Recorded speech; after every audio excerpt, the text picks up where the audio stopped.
যারা আমার দেশের সার্বভৌমত্বকে বিশ্বাস করে না,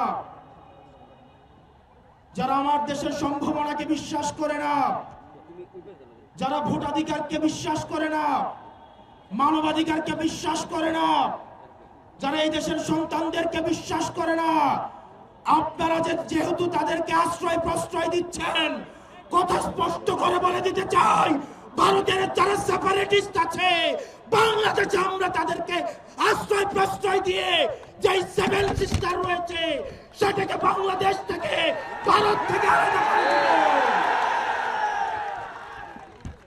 এই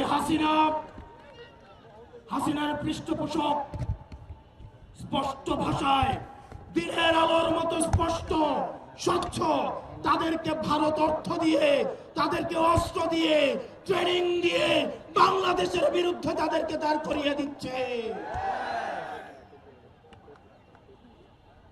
আমাদের ভারতের বিরুদ্ধে একটি পার্শ্ববর্তী দেশ বলার কোন সুযোগ নাই।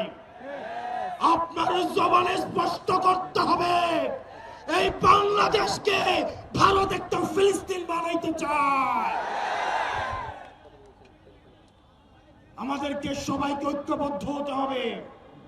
ক্ষমতার জন্য, গদির জন্য, মন্ত্রণালয়ের জন্য যারা দিল্লিকে কিবলা দিচ্ছে, এই বাংলাদেশের স্বাধীনতা তারা তৃতীয়বারের মতো বিক্রি করে দেওয়ার প্রস্তুতি নিচ্ছে।